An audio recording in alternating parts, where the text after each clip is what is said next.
Well, hello and welcome everybody to ICMDA webinars. I'm Dr. Peter Saunders, the Chief Executive of the International Christian Medical and Dental Association. And today on ICMDA webinars, our 247th, we have Rev Bert Jones on leadership mythbusters. So there are so many myths that exist in leadership development today. These widely held false beliefs are often passed down from leaders for generations and negatively impact our understanding and effectiveness in leadership. Even in healthcare settings, these leadership myths have trained many of our leaders.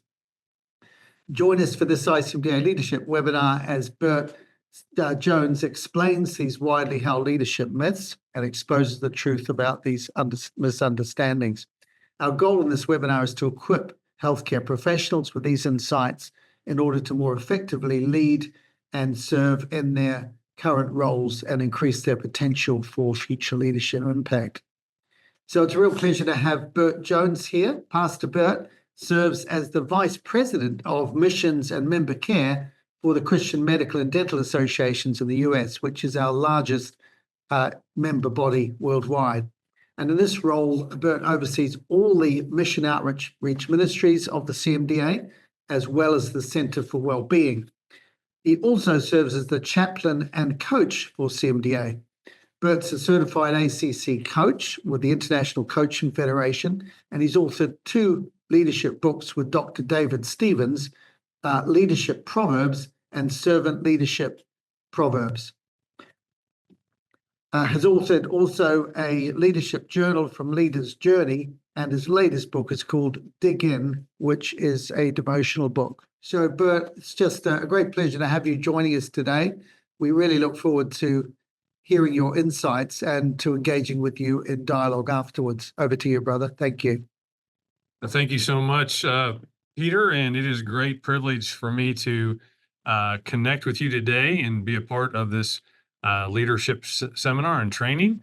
And I bring you greetings from Dr. Mike Chupp here at CMDA, and we have a great love for ICMDA, and thank you for your partnership. I do want to talk about this subject of leadership mythbusters today. And the reason why that is so important, things I've learned over the last 36 years of being in leadership roles around the world. Why leadership mythbusters? Because not everything you heard about leadership is true. There's a lot of myths that are out there about this subject of leadership. So I want to kind of start off with a little bit of a disclaimer. The list that I have is a long list of myths that are frequently passed around in leadership. I also want to let you know that this is not an exhaustive list. There's more that we could write on leadership myths, and there are some things that you could share with us, I'm sure from your experiences, both nationally and internationally, about what it means to be a leader. And the third thing I want to kind of give as a disclaimer is we're not going to get through this entire list today because I'm going to respect the time. I think so one of the things that leaders do is stay within the time frames that they've been given. So we've got about 30 minutes today to cover what we can. And maybe down the road, we can turn this series into a series and talk about some more leadership myths. And maybe we'll get that plan down the road if the Lord's in that or not. So what's a myth? Let's just start with that. Before we talk about leadership myths, let's just talk a little bit about the idea of what's a myth. So a myth is something widely believed and passed down and around to be true, but that is scientifically incorrect. I mean, it's something that people just kind of hear, say, they're told. These are kind of maybe some urban leadership legends that people have. It's also, number 2, something that is presented as a fact that is actually false. And thirdly, I would say a myth is something that can be proven untrue. We all know what those myths are. And so what is a myth, and particularly what is a leadership myth? Well, a leadership myth is something that we have been taught, maybe trained on, or told that is true, that does not hold up under the examination of experimentation. So a lot of you who are listening to this webinar today are healthcare professionals. Healthcare professionals often deal heavily in the scientific explanation. They're all about science. And there's times I've heard Dr. Chupp and other doctors here who've been, someone passes around something that's said is true, and they'll say, well, that's just simply not true. That's not scientifically accurate. So in leadership, as we talk about leadership mythbusters, we want to be looking at these things that have been passed down to us. One of the things I've discovered in my time here at CMDA over the years is that a lot of medical people are very well trained scientifically in the areas of medicine, but when it comes to leadership, not so much. And that's one of the reasons why we have a passion and a heart for developing leaders around the world and around the globe.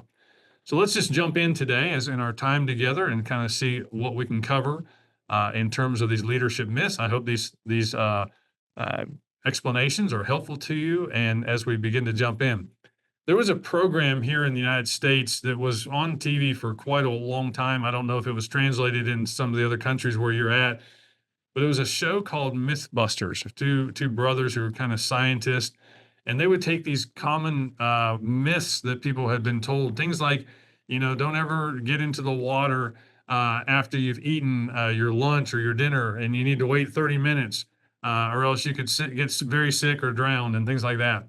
And what they would do is in every show, they'd take a couple of these myths and just study them and kind of do a scientific experiment to see if this myth was true or not. And so at the end of the show, or the end of the segment, they would say this myth is actually true, and or they would say this myth is completely incorrect. It's been proven scientifically wrong. And so I've kind of followed that kind of example today, and have developed this seminar and this talk to be around these ideas of things that we hear about leadership that aren't necessarily true. So let's just jump into some of these myths. Here's the first myth that I want to talk about.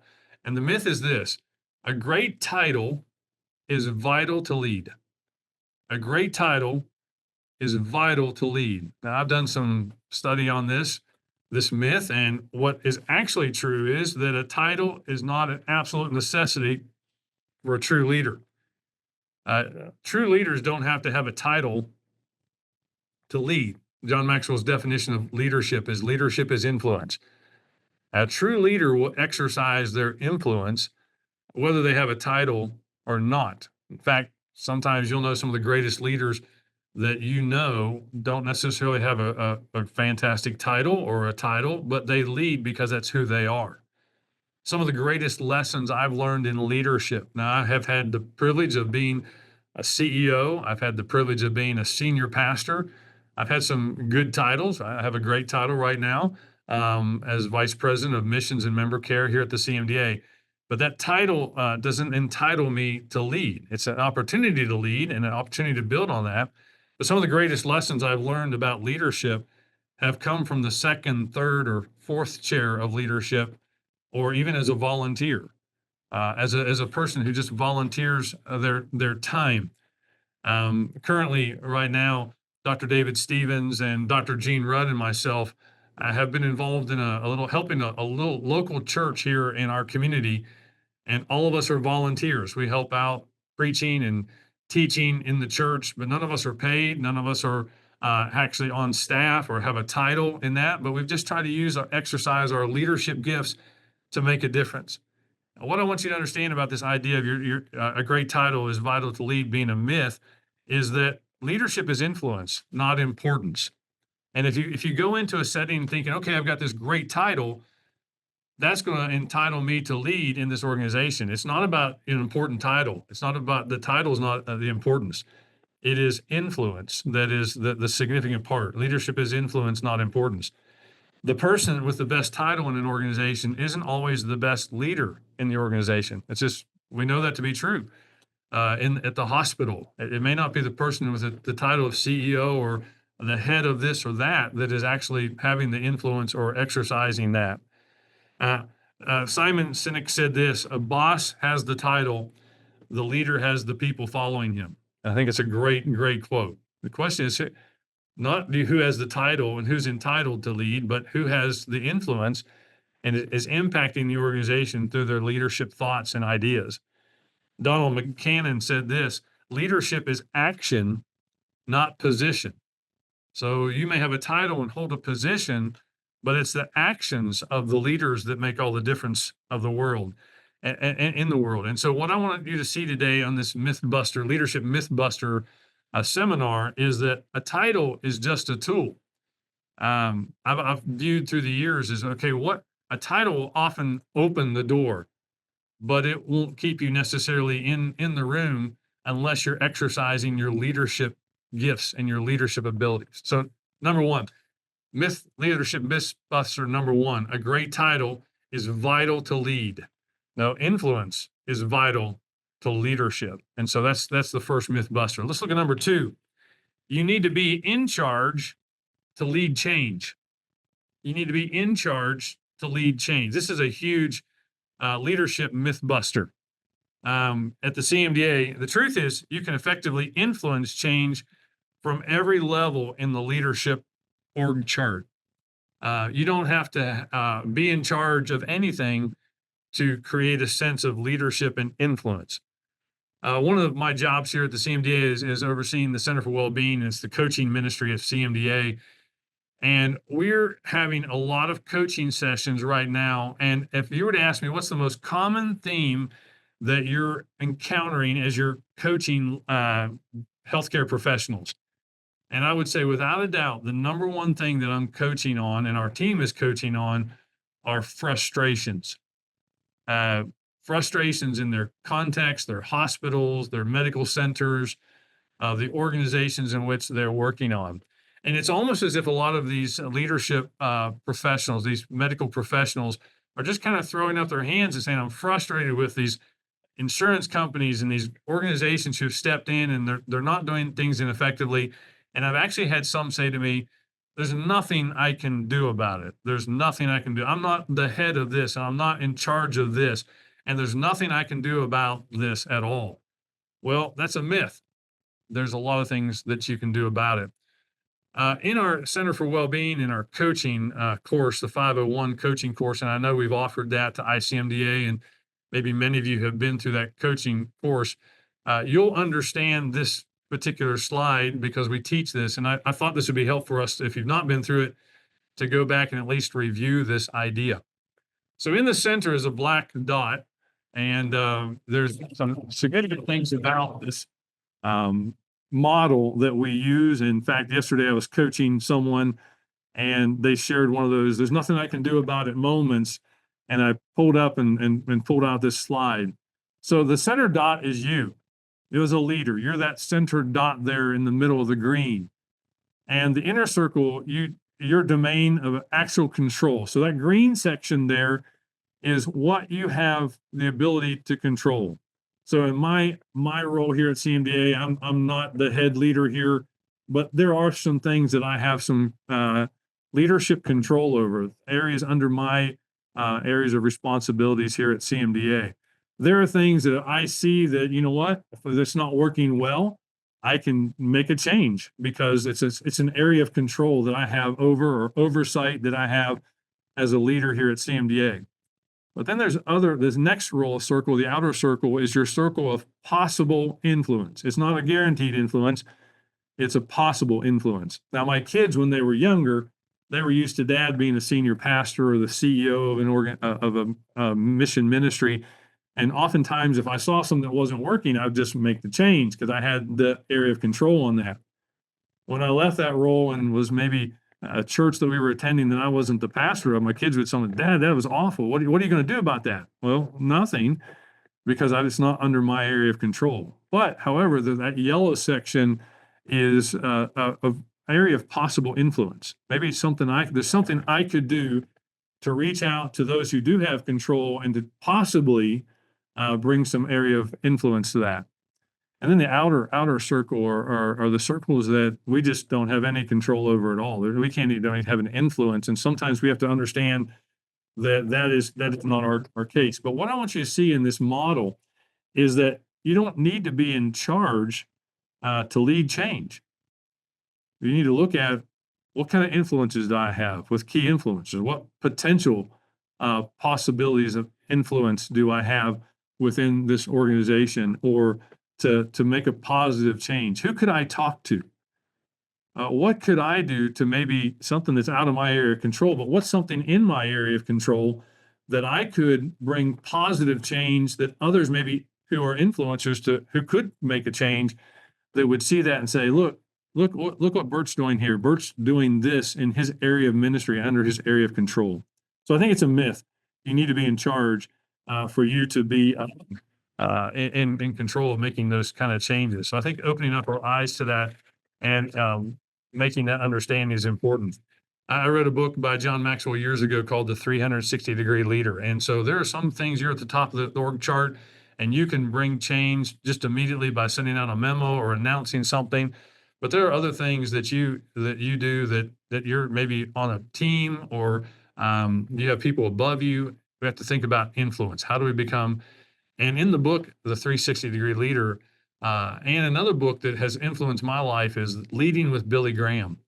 It's a story about Grady Watson, and they describe him as a next level leader. He had a lot of impact and a lot of influence on Billy Graham and his preaching ministry. Most people don't know his name, but he was significant. Before Billy Graham went out to preach to the masses, Grady Watson was ministering to Billy Graham and would come in and have a service with him, and he was influencing and impacting Billy Graham. So this leadership myth is that you have to be in charge to bring about change.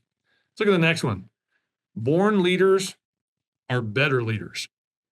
Born, and you hope people say this. So that person is just a naturally born leader. Someone asked and said, "Are all great leaders? Are they born leaders? Or are they developed leaders?" Well, the truth of the matter is, all leaders, great leaders, are born leaders, right? Have you ever met someone who was a good leader that wasn't born? Everyone has a birth date, right? And day they came into the world. But that doesn't mean that if you weren't born a natural leader, then you can't be a leader. In fact, the truth of the matter of this myth buster is that leadership can be learned. And I hope that's an encouragement to you. You don't have to have been a born natural leader, and from the time you were in grade school or elementary school, the seen as the leader of the class. Leadership can be developed. And so John Maxwell kind of points out that there are three kinds of leaders. There are those who are natural leaders. They're just born gifted leaders, and they have that kind of a gifting that's kind of wired into their DNA. He says, number two, there are nurtured leaders. These are people who become interested in the subject of leaders. And then thirdly, there are those who will never be leaders, right? So those who are natural leaders, born natural giftedness to lead, they just kind of have an intuitive sense about them, and they kind of catch things and are able to kind of just understand what they needed to do, just kind of intuitively. There are those who nurture that gift. Now, I think for myself, as I look at my own DNA in terms of leadership, I think sometimes it can be a combination of the two. Sometimes there are some people who have some natural giftedness and leadership, but certainly all great leaders, even if they have natural gifts of ability, they have potential as leaders. They're developing that leadership skill. And I think I appreciate you showing up at this seminar. And for those of you who are going to watch this later on, you're signing up for this seminar and the other ICMDA leadership seminars. It shows to me that you have an interest in developing those skills, whether you're in a position of leadership and you want to learn those skills, or you got some natural giftedness and potential in leadership, but you want to enhance that and grow in those leadership skills. So the truth of that, this legend, urban legend, is that leaders don't necessarily have to be born leaders. Leadership can be learned. Warren Bennis said this: the most dangerous leadership myth is that leaders are born, that there is a genetic factor to leadership.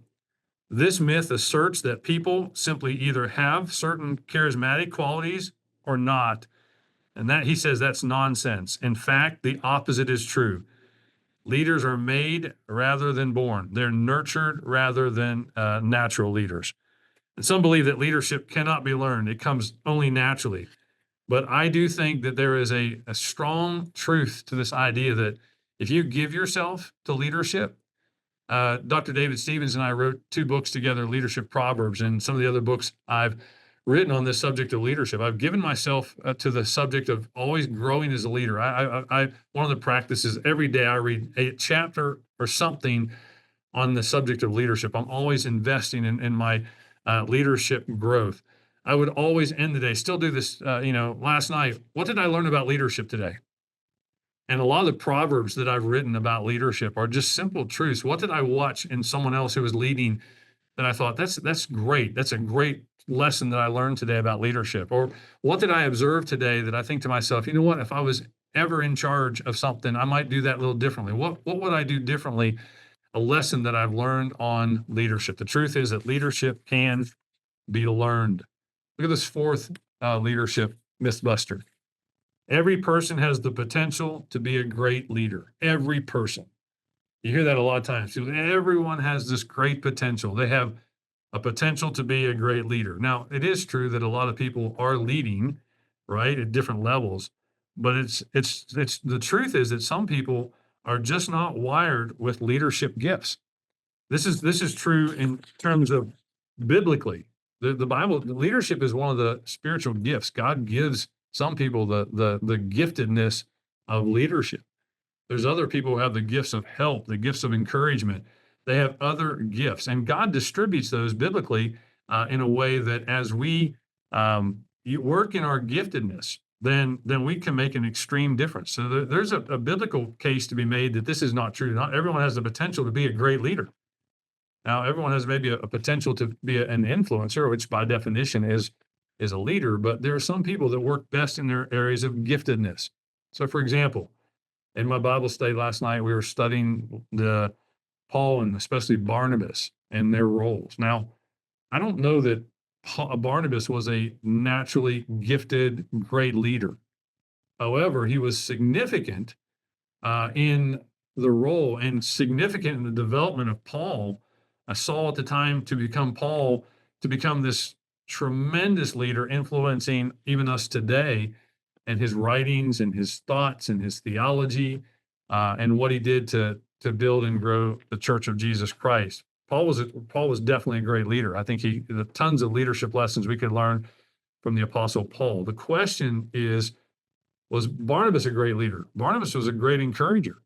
And there is no Saul, there is no Paul making this great leadership impact in his life if there's not a person like Barnabas who is engaged using his spiritual gifts. Let me read this quote to you. Leadership is not a magnetic personality, and oftentimes we think it is. That can just as well be a glib tongue. It is not making friends and influencing people. That is flattery.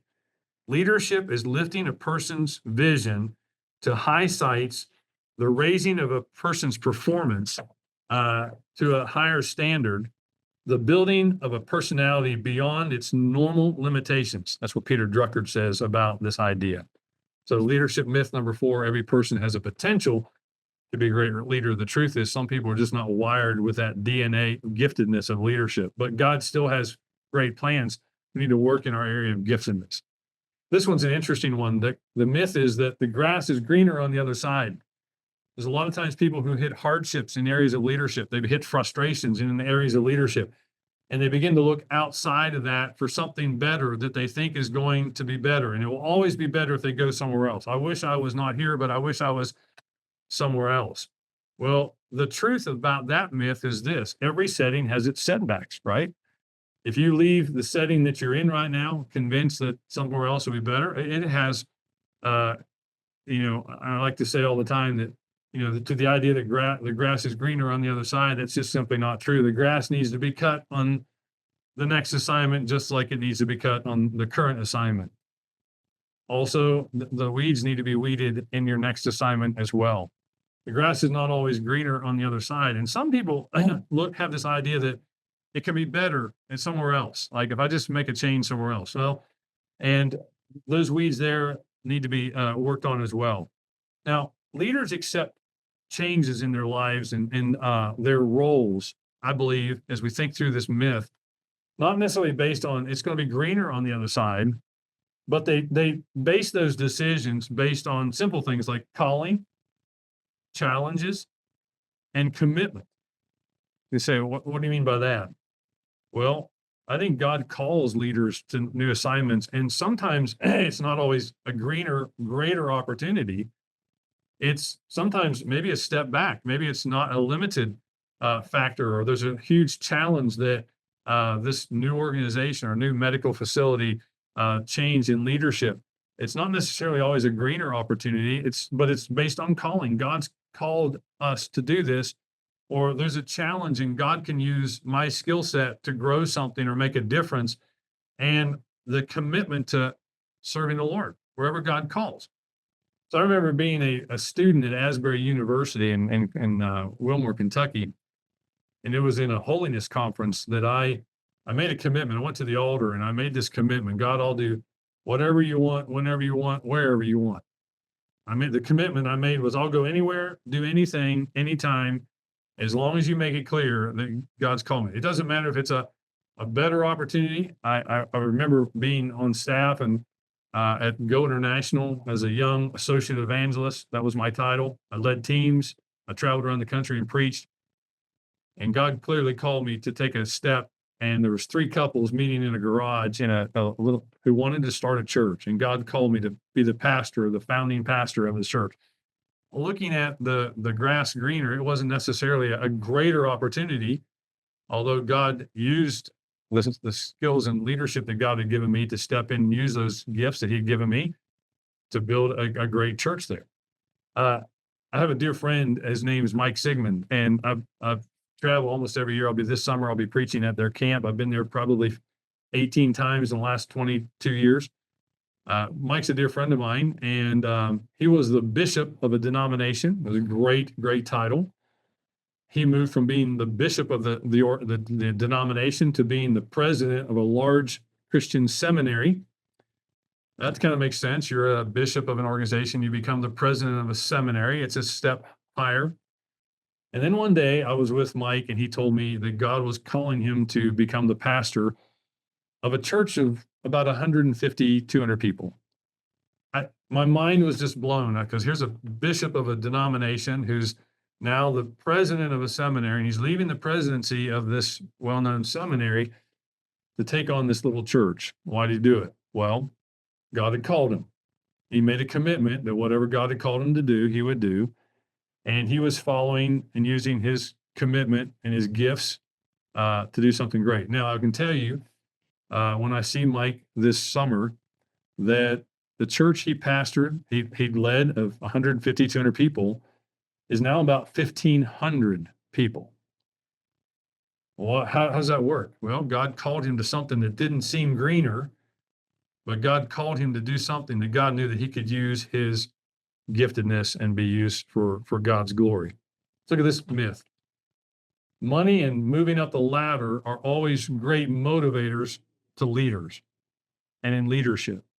You see, there's this idea that, well, they're obviously moving up the ladder. If they've taken a new position of making more money, then that's not true. The truth is this: while money is a factor, certainly a factor, it is not always the main issue in making a leadership decision. What is? Mission and culture. Through the years, I've seen this myth just kind of busted over and over again, because sometimes people take, like a Mike Sigmund, they take a lesser role, what appears to be a lesser title or a lesser place of influence, and they bring their leadership to it, and they turn it into something God honoring and God glorifying. I've seen people who have left great positions or great titles. You see this all the time in medical missions around the world. These are people that could have made a lot of money if they'd stayed here in the United States and moved up the ladder and be seen as significant, had tremendous influence, and they left that promising life and lucrative kind of money to go serve God on the mission field or take a lesser role because God had called them to do it. And oftentimes they'll talk about wanting to be a part of a mission or being on mission or God using their talents and their skills and their abilities. Stats show that employees are motivated by more than just money. In fact, when you look at a lot of the studies on this, money's not usually at the top. Making a change and doing something and utilizing their leadership gifts. It's rarely at the top. It may be a factor somewhere towards the bottom, but being on a functioning team or working with great leaders or being a part of a culture of leaders that have a great sense of vision and direction and a healthy team concept. And a lot of people will take less money to be a part of a healthy team than just saying, okay, this is a better salary for me. The cause can cause involvement in the mission. I said it again. The cause can cause involvement in the mission. So a lot of people are motivated not by money and moving up the ladder. That's not as significant, but being a part of the mission and being involved in those kind of things can be all the difference in the world. Um, I think about right now, there's just someone we just added to our team here in our missions department who's doing an amazing job for us here at CMDA. Wasn't motivated by a large sum of money. In fact, when I was coaching him, I offered him a position after talking to Dr. Chuck, and he's raising his own support. He's totally faith-based. It wasn't the money that motivated him. It was to be on mission with CMDA and to utilize his gifts. It's complete myth that money and moving up the ladder are what causes people to make those kind of changes. We're kind of running out of time here, but let me just kind of hit at least one or two more in our time together, and then we'll move into some time of questions, Q&A with Peter. The myth is that when things are going well, you can tell there's a good leader at the top. When things are going well, you can tell there's a good leader at the top. Sometimes that's obviously the case. There's good leaders pulling together a great team and developing, surrounding themselves with great leaders around them. That's the key to leadership, is the team that they build. But the truth is that there's a good leader in charge somewhere in the organization, not necessarily at the top. And I've learned as a leader, I'm only as good. I mean, I might have great leadership skills, but I'm only as good as the team that I build around me, and surrounding myself with not necessarily people who have less of leadership gifts than I have, but who maybe have greater leadership gifts than I do in areas that I don't possess those. So building a great team is a key to, the truth is that building a great team is the key. So you may be a gifted leader, but your leadership is only going to be as good. It's going to be a lid if you don't have a great team with empowered, gifted leaders. That's the truth. How about this leadership myth? Bigger is better. Bigger is better. Well, that's simply just not true.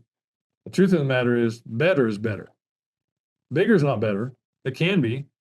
Better is better.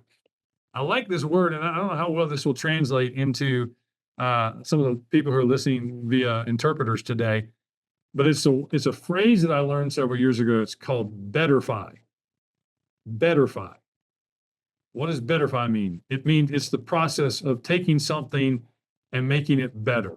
How do you betterfy something? It's even not really a common word in our English language here, but it's the concept that I want you to understand.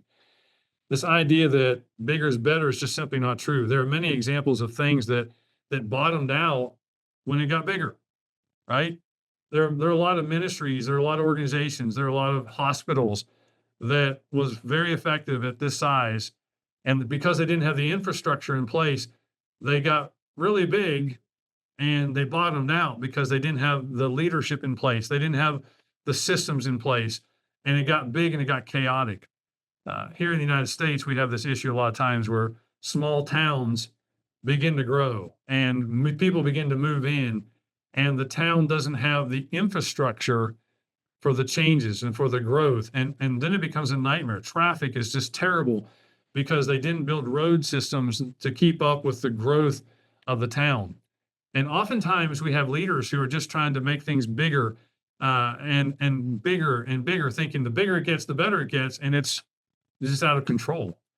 And so I would challenge you today that the truth is that better is better, not bigger is better.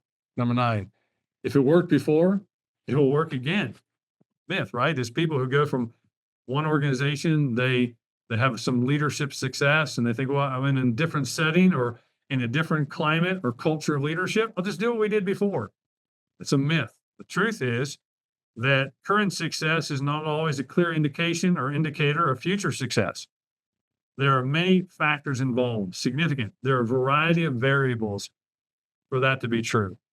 Let me just hit one more before I turn it back over to Peter. Like I said, I've got another 20 of these that I could cover today, but our time is a limiting factor. Number 10, is this: when you're promoted people, when you promote people, they will perform better and produce more.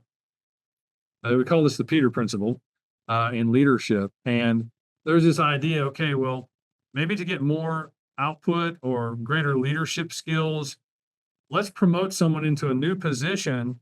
And when we promote them into this new position, they'll take that seriously and they'll perform at a higher level when we raise their job skills or their job set, things like that. Well, we know that's not true. Here's the reality. If you're not doing it now, if they're not leading at the level now that they should be promoted and use those skills at a greater area of performance, they're probably not going to do it then. And we've seen that proven over and over and again.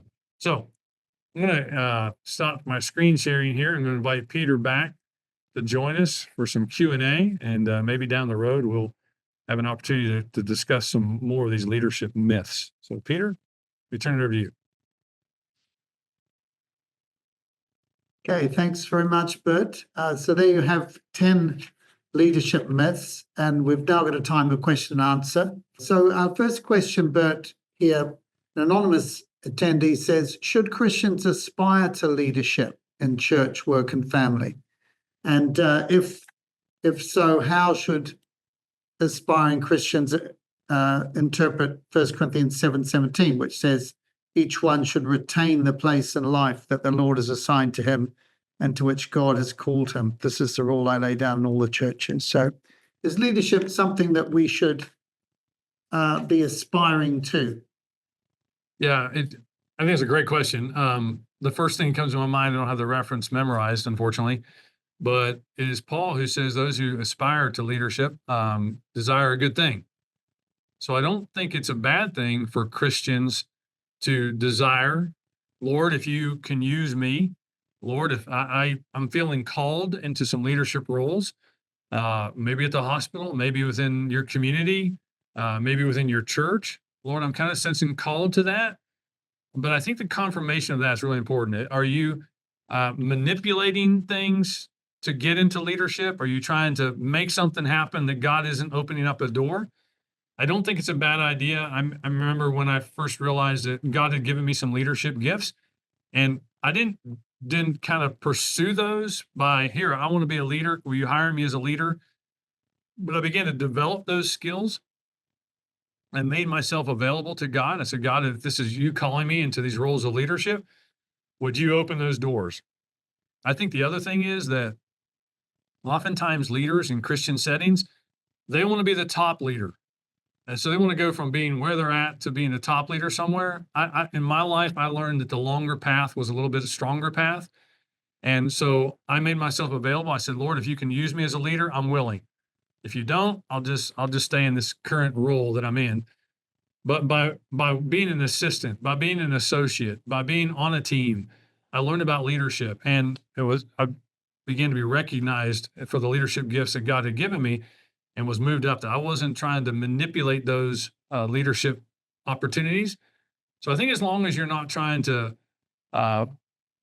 drive yourself or your own will, it's like Jesus when he prays in the garden, Lord, not my will, but thine be done. I'll be willing to step into a hard role here if you can use me. And I can honestly say that I've never in my life pursued leadership roles, but have been available, and God has opened up those doors. So that's kind of my answer. I think if God, to use the verse of scripture that was just mentioned, if God has called you to remain in the place you are in, he's likely not going to lead you to something else or open those doors. I think you have to kind of manage that with the open doors that God places in front of you. Just building on that, and you've got a question from Mike Chupp, who you work with very closely. And Mike said, could you address a little more the whole nuanced issue of ambition and leaders? As Paul, he says, use the word positively. No, he said, make it your ambition too, but also use the word ambition negatively as well. So there's good and bad ambition. How does ambition fit with leadership? I think that ambition is a biblical concept, but like everything else, Satan is a deceiver. And oftentimes as a Satan functions many times, he'll take biblical truths and twist them. So I think God gives us God-sized vision, God-sized dreams, God-sized goals. And I think it's perfectly God-honoring to have ambitions for the kingdom. The problem is when Satan twists that truth into a being ambitious. If I'm to be ambitious for God, then I think that's pure, that's holy. If I want it to be ambitious for God means that God gets all the glory and God gets all the credit, and I'm not stepping in saying, look what I've done. But when Satan takes that God-given ambition and twists it to be selfish ambition, then it's disastrous. And so anytime, I think you have to check the motivator. The best way to check the ambitions is, whose glory is this for? Is this ambition that I have so that everyone can say, wow, look at Bert Jones or Mike Chupp or any other leader that's on this call today? If the heart of the ambition is for God to be glorified, for his kingdom to be expanded, for God for the kingdom to grow, then I think those kind of holy ambitions are powerful and they drive great Christian leaders. But if Satan's twisting that and you're ambitious so that you can get ahead, you can make more money, then I think that's where it's no longer God honoring. It's Simon, thought he could purchase the gift of the Holy Spirit. It could be bought or purchased. It's because he didn't want for the kingdom. He wanted the ambition to be able to people to be impressed with him. And I think it's the downfall of it. So you talked about a person who, you made the point about promotion doesn't help a person who's not performing well perform better. If they're not doing the job well at one level, they won't do it at the next. So the question is related to that from Justice Mariti, who's saying if a staff person is in a lower position, is clearly a good leader in terms of good influence, does it automatically mean that they would have greater impact if they're promoted into a more senior position? I don't think it's automatic. And there are different levels of leadership. And so there are great solo leaders who work best alone. They're not managing people. They're given a task and they use their leadership skills, and they can grow what they've been given an assignment to do. And I think that's there's nothing secondary or third level about that. And then there's other people who are just good leaders of people, not just leaders of things or leaders of projects, but leaders of people. And that's what I would look at if I was looking for, okay, this person does a great job. What I was addressing earlier was people who maybe aren't doing a good job where they're at and the level they're leading, and they're being promoted or giving something, hoping that they'll get better at it. What you're talking about, and another area of that concern is that if someone's leading, doing a good job, they're managing projects really, really well, but would they be able to lead that piece of the organization as well as motivate people? So in my role as vice president, I've got some things that I'm responsible for in the area of missions and member care. But a great piece of that is managing, leading the people that are who report to me. How can I take a discouraged leader that's working under me because of some whatever is causing discouragement? How can I encourage them? How can I lift them up? How can I help them, coach them in a path forward in maybe an area they're stuck in? So the question I would challenge everyone, and the one who's asking this question today, is, do they have a skill set as a leader? Number one, would their skill set be a good fit at this next level where maybe they're managing more people than they are projects? So it comes down to the question of discernment, but how do we know whether we are called to be a leader, given that not everybody is? How do we know that we are called to be a leader? Well, I've used this example many, many times. If Dr. Chupp had approached me when he invited me on staff here 4 years ago, if he had said to me, Bert, I've got a great title for you. We'd like you to be on our senior management team. We'd like to make you the vice president of finances or the CFO of CMDA. And maybe I looked at that, I think a selfish ambition, think, wow, to be able to go to work for an organization like CMDA and to be the CFO, what a great title. Like I'm just telling you right now, and Mike's probably laughing as he's hearing this because he knows that the financial piece is not my area of giftedness. So I know what I'm good at and I know what I'm not good at. And so if Mike would have said to me, would love for you to come be the CFO, I would have turned that down immediately. I would have said something in response to Dr. Chupp, something like this. Mike, I would love to be on your team. It'd be a privilege to work for you.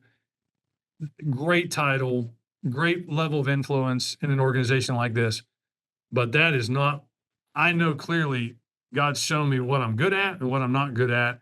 And CMDA would not be in a good place if I was the I'm a big picture guy. I can kind of see what we need to do and kind of intuitively kind of know a big picture. But when it comes to reading spreadsheets and budgets and all that kind of stuff, it's just not my area of giftedness. And so, but when Mike called and asked me initially to take on a role as director of leadership and church relations, I knew that that's an area of calling and an area of gifted that God called me. So I think that discernment is really key. Sometimes we think of discernment in terms of for other people, but we have to be as leaders understanding who we are and how God's wired us. And there's 1,000 opportunities you could give me right now that the answer would be no, because I know that's not my skill set. So having that understanding. So one of the things I would challenge everyone that's listening today is, do you know yourself as a leader? Have you taken inventory of your skill set, where you're good at, and where you can shine for the glory of God? And if it's not what you're doing, you need to look for something else. If it's not in a skill set that you've been offered this great opportunity and maybe significantly more money, I'd turn it down because, you're going to be frustrated. Your organization is going to be frustrated if we're not true to what the Lord wants us to do. Thanks, Bert. You've talked about the importance of great teams and the fact that an organization is doing great work does not necessarily mean that the person in overall responsibility for it is. It may just be that they've got very good team leaders. What would your advice to be about how does one go about building a great team? So I think one of the greatest qualities of great leaders is humility. And a humble leader builds around himself a great team and a great team of great leaders. And so oftentimes insecure leaders will put together leaders around them, but maybe they want to see them as less than them. One of the things I think Mike has done a fantastic job at CMDA is building great leaders around the table who bring different things and have different skill sets. And this team at CMDA works together incredibly well and supports one another, functions as a great team.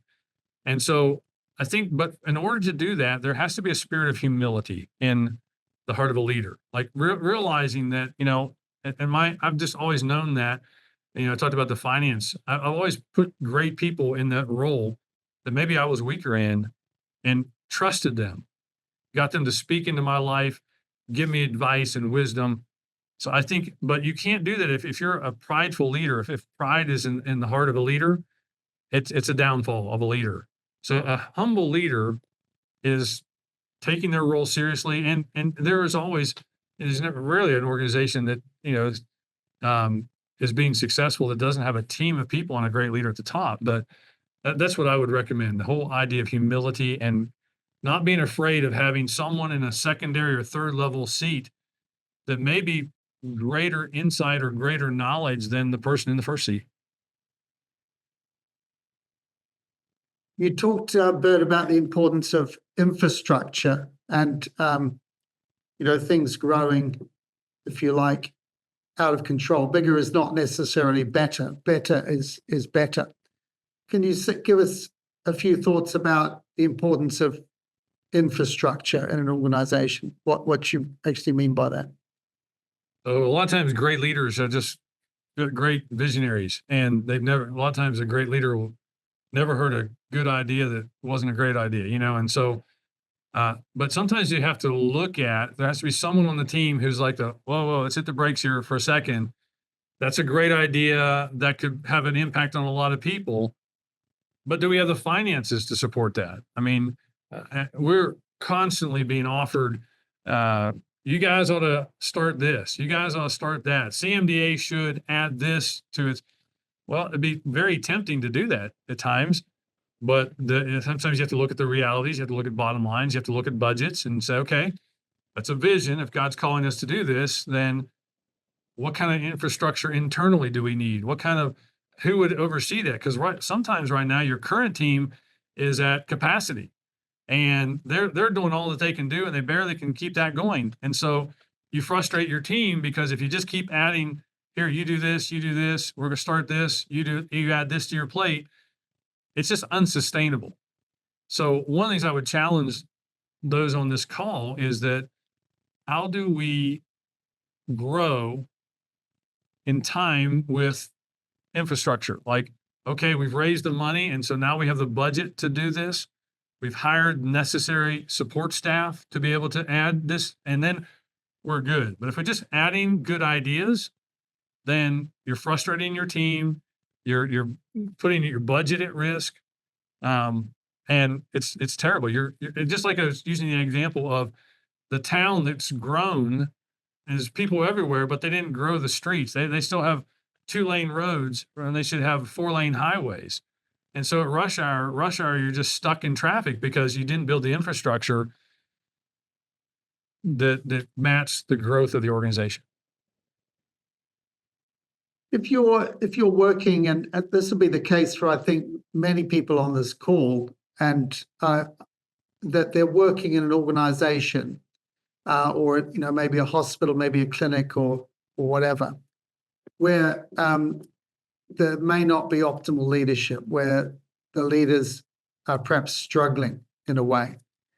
What is, and you talked, I was intrigued by your comment that the commonest thing that comes up in a coaching context for you is that people are just frustrated. And as you unpack that beautifully, you talked about how often that frustration arises because they know that change is necessary. They may even have a good idea about what kind of change, but they don't think they have any influence over it, that their hands are tied.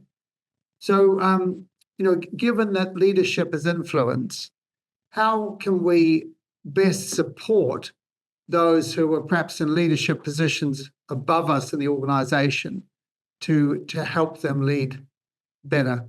Talk us a bit through that. Yeah, so a lot of people, and they're frustrated where they're at, are oftentimes looking up. Like, my senior leader is not providing for me what I need. And I'm frustrated because I don't have the control. I don't have the authority to do something about it. One of the things I usually ask a question to someone who's telling me about how frustrated they are is ask them, how do you think the people below you are feeling right now?